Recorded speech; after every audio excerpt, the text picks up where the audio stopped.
ജീവിതത്തിൻ്റെ ആദ്യ പകുതിയിൽ ജയിക്കാൻ വിശ്വാസവും ഉത്സാഹവും വേണം. രണ്ടാം പകുതിയിൽ ജയിക്കാൻ ക്ഷമയും അച്ചടക്കവും അത്യാവശ്യമാണ്. നമ്മുടെ ഇന്നത്തെ ജീവിതം നമ്മൾ ഇന്നലെ വരെ എന്ത് ചിന്തിച്ചു എന്നുള്ളതാണ്. നമ്മുടെ നാളത്തെ ജീവിതം നമ്മൾ ഇന്ന് എന്ത് ചിന്തിക്കുന്നു അതായി തീരും. നമ്മുടെ ജീവിതം നമ്മുടെ മനസ്സിൻ്റെ സൃഷ്ടിയാണ്. സ്വയം തുടച്ച കണ്ണുനീരും ഒറ്റയ്ക്ക് അനുഭവിച്ച ദുഃഖങ്ങളുമാണ് ഈ ജീവിതത്തിലെ ഏറ്റവും വലിയ പാഠങ്ങൾ. സ്നേഹം ഒരു തമാശയായി മാത്രം കാണുന്നവർക്ക് ഒരാളെ സ്നേഹിക്കാനും ഉപേക്ഷിക്കാനും വളരെ നിസ്സാരമാണ്. എന്നാൽ ആത്മാർത്ഥമായി സ്നേഹിക്കുന്നവർക്ക് ആ വേദന മതി ജീവിതകാലം മുഴുവൻ സങ്കടപ്പെടാൻ. സന്തോഷവും ദുഃഖവും മാറി വരുന്ന ഒരു ചക്രമാണ് ജീവിതം. പ്രയാസമുള്ള സമയം കടന്നു വരുമ്പോൾ ഓർക്കുക, തീർച്ചയായും നല്ല സമയവും കടന്നു വരും. നിങ്ങളുടെ തെറ്റുകൾ മാത്രം ഊതിപ്പെരുപ്പിച്ച് കാണിക്കുന്നവരോട് ഒരിക്കലും വിശദീകരണത്തിന് നിൽക്കാതിരിക്കുക. അത് നിങ്ങളുടെ സമയം നഷ്ടപ്പെടുത്തുക മാത്രമേ ഉള്ളൂ. കഴുകൻ എത്ര ഉയരത്തിൽ പറന്നാലും വിശപ്പകറ്റാൻ ഭൂമിയെ ആശ്രയിക്കുന്നു. അതുപോലെ തന്നെയാണ് നമ്മുടെ ജീവിതവും. എത്ര ഉയരത്തിലാണെങ്കിലും ചില സന്ദർഭങ്ങളിൽ ഏറ്റവും താഴെയുള്ളവരുടെ സഹായം വേണ്ടിവരും. അതുകൊണ്ട് നിങ്ങൾ ആരെയും വില കുറച്ച് കാണരുത്. കുന്നോളം സ്നേഹം ഉള്ളിലുണ്ട് എന്ന് പ്രസംഗിക്കുന്നവരേക്കാൾ എത്രയോ നല്ലത് കടുകോളം സ്നേഹം പ്രവൃത്തിയിൽ കാണിക്കുന്നവരെ വിശ്വസിക്കുന്നതാണ്. ജനിക്കുന്നത് നമ്മുടെ തീരുമാനത്തിന് അനുസരിച്ചല്ല, എന്നാൽ അതിനിടയിലുള്ള ജീവിതം നമ്മുടെ തീരുമാനങ്ങൾ മാത്രമാണ്. അതുകൊണ്ട് നല്ല തീരുമാനങ്ങൾ എടുക്കുക. വേദനിപ്പിക്കുന്ന ഒരു വാക്കുമതി ഒരാളുടെ ഹൃദയത്തെ തകർക്കുവാൻ. എന്നാൽ പിന്നീട് എത്ര നല്ല വാക്കുകൾ ചേർത്ത് വച്ചാലും ഉടഞ്ഞ ഹൃദയത്തെ കൂട്ടിയിണക്കാൻ സാധിച്ചു എന്ന് വരില്ല. ഒന്നിനും അതിരു കടക്കരുത്.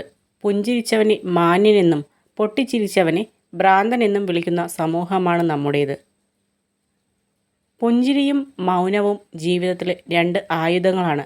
പുഞ്ചിരി നല്ല ബന്ധങ്ങൾ ഉണ്ടാക്കാനും മൗനം നല്ല ബന്ധങ്ങൾ തകരാതിരിക്കാനും ഉപകാരപ്പെടും. പ്രതികരണം എന്തായിരിക്കും എന്നോർത്ത് പറയേണ്ടത് പറയാതിരുന്നാൽ പിന്നീട് പറയാൻ ജീവിതം അവസരം തന്നു എന്ന് വരില്ല.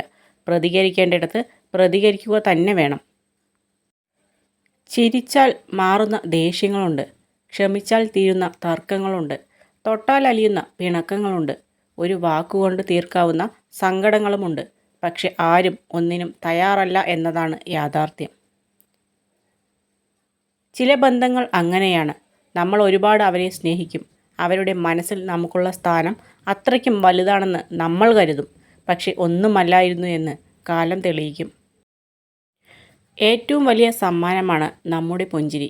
ഏതൊരു കർമ്മവും അത് എത്ര നിസ്സാരമായിരുന്നാലും മനുഷ്യ നന്മയ്ക്ക് ഉതകുന്നതാണെങ്കിൽ അത് പുണ്യവും അമൂല്യവുമായി മാറുന്നു.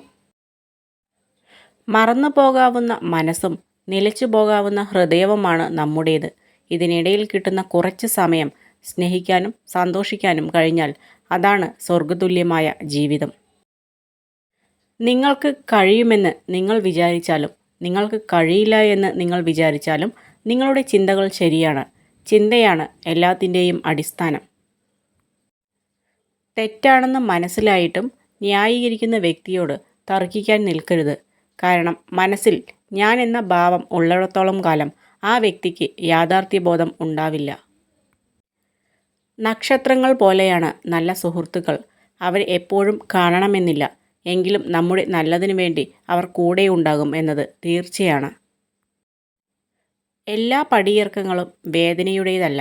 ചില പടിയിറക്കങ്ങളിൽ നിന്നാണ് നമ്മൾ നമ്മളാവുന്നതും മുമ്പത്തേക്കാൾ മനോഹരമായി ചിരിച്ചു തുടങ്ങുന്നതും.